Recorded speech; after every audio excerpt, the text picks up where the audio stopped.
Just Fontaine's 13 goals, Raymond Coper's 8 assists, Walter Zenger's 5 consecutive clean sheets, all World Cup records that have stood the test of time.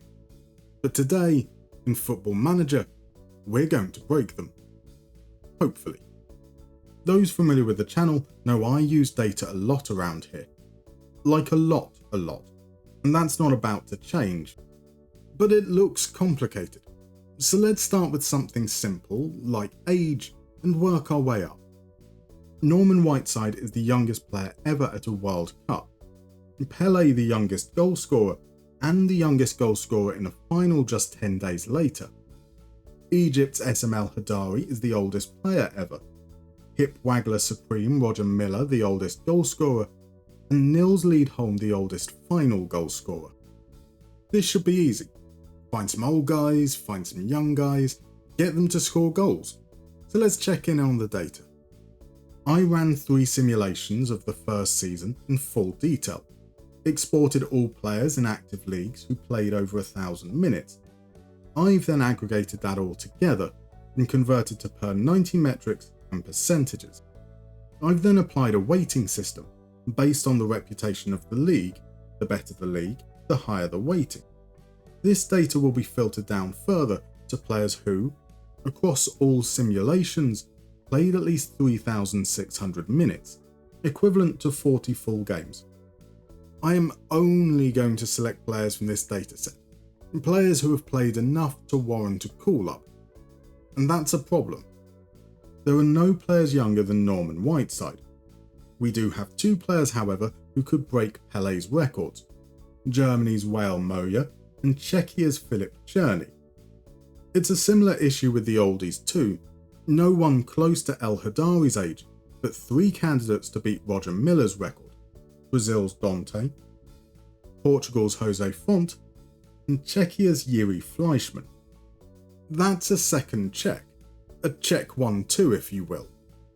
Now the data tells me that Fleischmann is a bad tackler.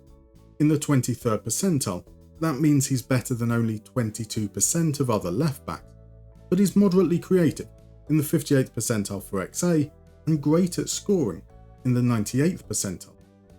Filip Czerny is not a good goalscorer though, and compared to other strikers, just the 34th percentile. He is, however, very good in the air. So I need creators around him, like David Dudera, in the 93rd percentile for XA amongst right-backs. Lucas Provod and Vaclav Czerny are in the high 80s for XA amongst wingers. I'm going with a counter-attacking 3-4-3. Get the ball out wide, hope our young striker can bundle it over the line. Fleischmann will be our penalty taker, and both he and Czerny will start every game they are available for. Surely we can't make it to the final, but I reckon we've got a good chance of breaking at least one of those records. So let's find out. Against South Korea, Czerny did not have a single shot. Fleischmann did, but it was pitiful. Thankfully, Schick and Souček stepped up. Against South Africa, neither Czerny nor Fleischmann had a shot, but we still found a way to win. Czerny's first shot came against Mexico, and that is record-breaking. 29 days younger than Pelé. We lost the game, but topped the group, and that earned us a tie against Ivory Coast, where Czerny scored twice more. Fleischmann still yet to hit the target. That would change against England. A shot on target and in the back of the net. But no World Cup record. I made a boo-boo. I didn't notice when exporting that birth date was showing in American format. I thought he was born on the 10th of February. He was actually born on the 2nd of October. And that makes him 128 days younger than Roger Miller was. I'm an idiot, but he is still old enough to become the oldest goalscorer in a final. If we can get there. England's 4 goals put an end to that idea. Still, we've broken one record. Filip Czerny is the new Pelé. It's a rocky start, but there's still plenty of records to come. Let's turn our focus to goalkeeping. Walter Zenger holds 2 records, 5 consecutive clean sheets, and 517 consecutive minutes without conceding.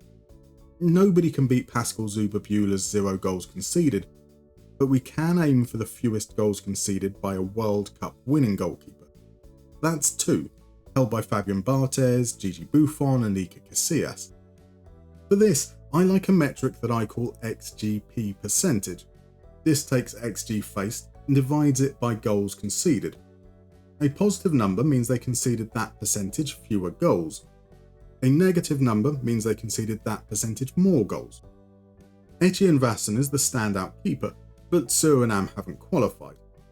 Emi Martinez is next up at 18%. We're, quite literally, in safe hands. The defence will be key though, and Tenaglia, Belerdi, Senesi and Medina are all above the 80th percentile for heading, all above the 70th percentile for tackling. Ahead of them, Equi Fernandez is an excellent tackler, whilst Enzo and Palacios are elite at pressing. And that's the foundation for our narrow 4-3-3, where Messi, Alvarez and Lautaro will have the freedom to do what they do. We'll look to control possession to keep the ball away from our box, and then stick Messi up top when defending so he can rest his old legs. It's boring, safe football, but is it enough to break those defensive records? Algeria first, Martinez was rarely troubled in a comfortable 2-0 win. Martinez got down well to deny Danzo as we beat Austria 1-0. Just pot shots to deal with against Jordan in a 5-0 win. The second round set us up against rivals Uruguay, and Martinez was busy. 8 shots on target, 8 saves. We scored 4 from 7. Australia next, in little danger of conceding as we won 2-0. One more clean sheet and Martinez takes both of Zenga's records. Belgium are not going to make it easy though. They took the game to us, but Emi is the world's greatest keeper for a reason. With 3 minutes remaining, Palacios gave us the lead. Just one last Belgian corner to deal with. De Ketelaire's header, Martinez's save. The records are his. England in the semis, and accuracy was an issue. When they did get shots on target, they were easy enough. We left things even later this time, an 89th minute Lautaro winner. If we can keep a clean sheet in the final, we could beat Zuber-Buehler's record. Both keepers would have conceded 0 goals, but Emi would have played double the games. It is a big if though. France are our opponents, and they broke our hearts. Still, if we can turn it around and concede no more goals, we can break Barthez, Buffon and Casillas' record. Also a big if, but Martinez is determined to keep us in it. With 4 minutes remaining, we equalise. Into the final minute, McAllister goes down in the box. Penalty. Up steps Messi. Never any doubt. We are the champions. And with that, 3 records tumble. Most consecutive clean sheets, most consecutive minutes without conceding, fewest goals conceded by a World Cup winner. Actually, there's a 4th record. At 39 years and 35 days old, Lionel Messi is now the oldest goalscorer in a World Cup final. Now we're rolling. Before we get to those goals and assist records, let's do something a little more chaotic. Germany, 2006. The Battle of Nuremberg. Portugal and Netherlands combine for 4 red cards, a record for a single match. Portugal would finish that tournament with 24 yellow cards and 2 red cards total, and that's the record I want to beat. There's only one candidate for this, the Netherlands. They have history beyond Germany 2006. They were involved in the game with the most yellow cards, 18, against Argentina in 2022, and the final with the most yellow cards, 14, against Spain in 2010. Now I'm going to use the FIFA Fair Play points system. That's 1 point for every yellow card, 3 points for an indirect red card, that's 2 bookings, 4 points for a straight red card, and 5 points for a booking followed by a straight red card. Portugal's red cards in 2006 were both second yellow cards, so they scored 26 points, and that's our target. This time, I'm looking for low percentiles. Yellow cards are an inverted metric, because generally they're a bad thing. The more you get, the lower the percentile. There are few worse than Quilinci Hartman and Denzel Dumfries. Jaden Oosterwolde and Out Berger aren't far behind. Jan-Paul Van Hecker and Martin de Roon complete the defensive unit and are comparative angels, despite still being in the bottom quartile. Berghaus, Kluivert, Kars and De Witt make up the forward line in our gegenpressing 4-2-4. High intensity and aggressive, prone to leaving ourselves exposed in transition, where we just might need to commit a foul or two. There is a quality issue. Players like Van Dijk, Timber, De Jong and Marlon are too clean for this squad, but we need to be good enough to go deep if we want to break the record. A decent start against Japan, 4 yellow cards in a 1-1 draw. Another 4 against Sweden, 2 of them to Owen Vandal, so that counts as 2 yellows and 1 indirect red. Just the 3 against Tunisia as we top the group. We edge Brazil in the second round as we once again pick up 4 yellow cards. Guess what? 4 yellow cards against Canada too. France tried to steal our thunder with a red card of their own, but anything they can do, we can do better. USA in the semis and 3 yellow cards was enough to reach the summit. What better way to cap off the campaign than a World Cup final red card for Denzel Dumfries in the 75th minute? We picked up another couple of yellow cards in that final, bringing our final tally to 22 yellow cards, 2 indirect reds, 1 straight red. 32 points in total. Violent. We absolutely destroyed that, but I am a little disappointed there wasn't a single game where everything went off the rails. Still, I suppose there's value in consistency. Right, onto the final records. At the top, I mentioned Just Fontaine's 13 goals and Raymond Kopa's 8 assists, both part of France's 1958 campaign, but they don't hold the team record. That honour falls on the mighty Magyars 4 years earlier, who scored 27 goals in total. So I need a striker who can score, a creator who can assist, and enough players to chip in so we can break Hungary's record. Victor Osimhen is the most prolific striker, but Nigeria didn't make it to the World Cup.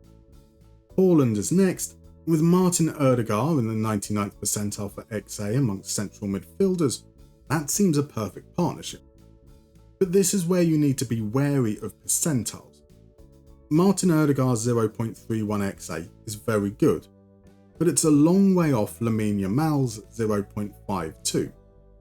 If they were both compared as right wingers, Ødegaard would drop to the 87th percentile.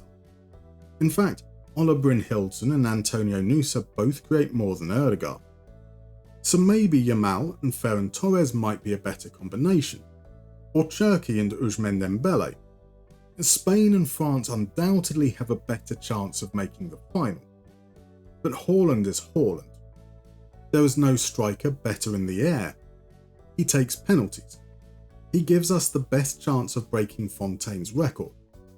Brynhildsen can create from the left, Nusa can create from the right, Ødegaard can create from the middle, Julian Ryerson can create from right back, Sivert Mansvert can create from deep.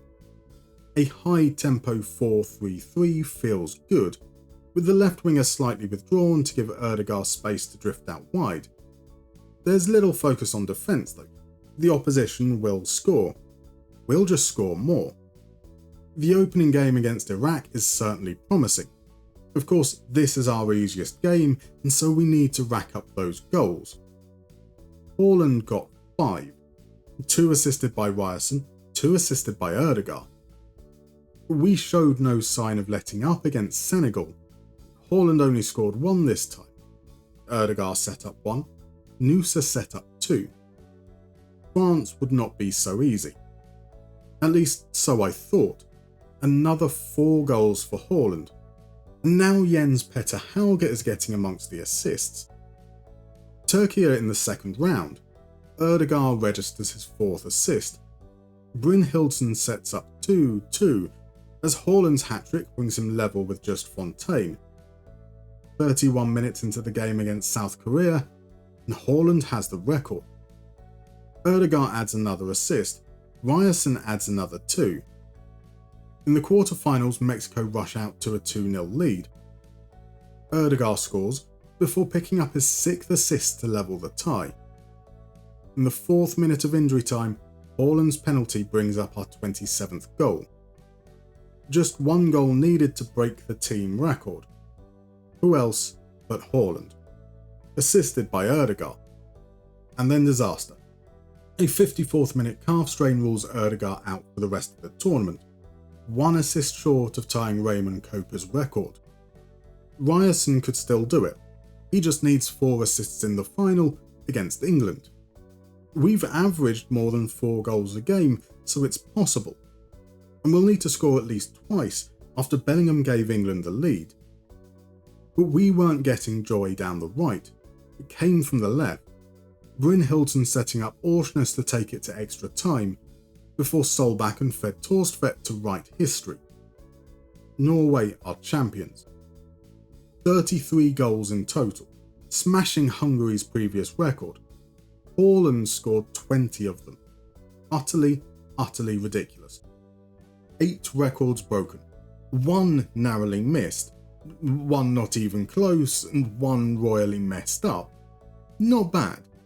There's plenty more records out there though, so I'd love to hear how you've rewritten history. See you next time. Thank you for watching. If you enjoyed this episode, please consider leaving a like or maybe even subscribing.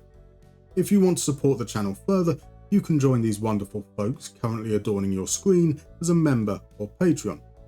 Details in the description below.